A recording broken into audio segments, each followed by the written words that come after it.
All right, welcome back. Today, we're going to break down something fascinating, the anatomy of a corporate turnaround. I mean, how does a massive 30-year-old agricultural company survive what you could only call a perfect storm?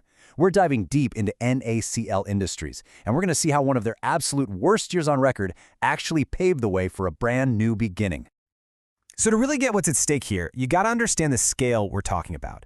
NACL is no startup. They've been in the game for 31 years with some seriously deep industry experience. And all that experience? Well, it's fueled their growth into a pretty big global player. I mean, they're operating in 22 different countries. But here's the number that it really matters, 5 million. That's not revenue, that's people. 5 million farmers who count on NACL's products. Think about that for a second. That's 5 million livelihoods, all depending on this one company to help protect their crops. That is a huge responsibility. So, okay, that's the big picture. But let's zoom in a little bit. What exactly does this agrochemical powerhouse do? They are a massive player in crop protection, making everything from insecticides to fungicides. But the key thing to understand here is that they're totally integrated. They handle the whole shebang, from creating the core active ingredients to putting the final branded product right on the shelf for farmers. But you know, being a powerhouse doesn't mean you're invincible. And the 2024-25 financial year was, well, to put it lightly, it was a perfect storm of problems. And this wasn't just an NACL problem, you see. The entire global agrochemical industry was feeling the squeeze. You had this huge surplus of inventory all over the world, which just crushed prices. And on top of that, here in India, the monsoons were all over the place, which messed up planting seasons and really weakened demand. NACL was sailing right into the heart of it.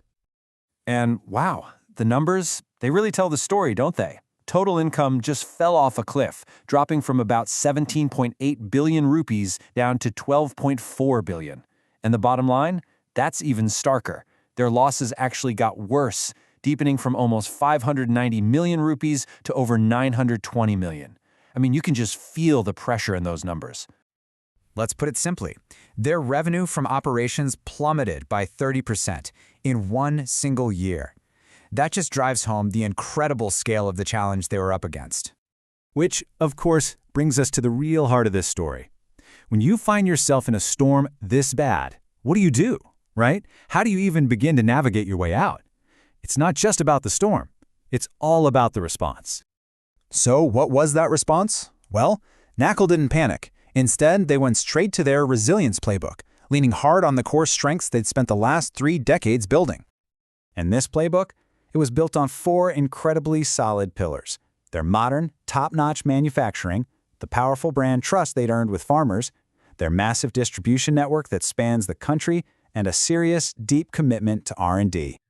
You know, that commitment to R&D is the perfect example of their resilience. Think about it. Even while they were posting these huge losses, they kept innovating. They developed 4 new products and even filed 2 brand new patents. This wasn't about just surviving the quarter. They were absolutely playing the long game. And another huge part of that long-term vision is their incredible commitment to sustainability. These guys are pioneers in something called zero liquid discharge systems, which lets them recover 100% of their wastewater. They even got recertified with the super prestigious Responsible Care logo. This isn't just about PR. It's a core strategy that builds a stronger, more resilient business. And this is crucial. In a really tough year, when most companies would be cutting back, NACL actually doubled down on its people. For their team of 1,350 employees, they rolled out over 2,000 training programs and more than 100 leadership sessions. They were investing in their team, getting them ready for the comeback they knew was on the horizon. And here's where the story takes a fascinating turn. All these things, the R&D, the sustainability, investing in people, it wasn't just about survival. By proving just how fundamentally strong their business was during a crisis, they accidentally made themselves the perfect target for an acquisition. The very year that threatened to break them ended up being the catalyst for their biggest transformation ever. And that brings us to the final act, a new chapter.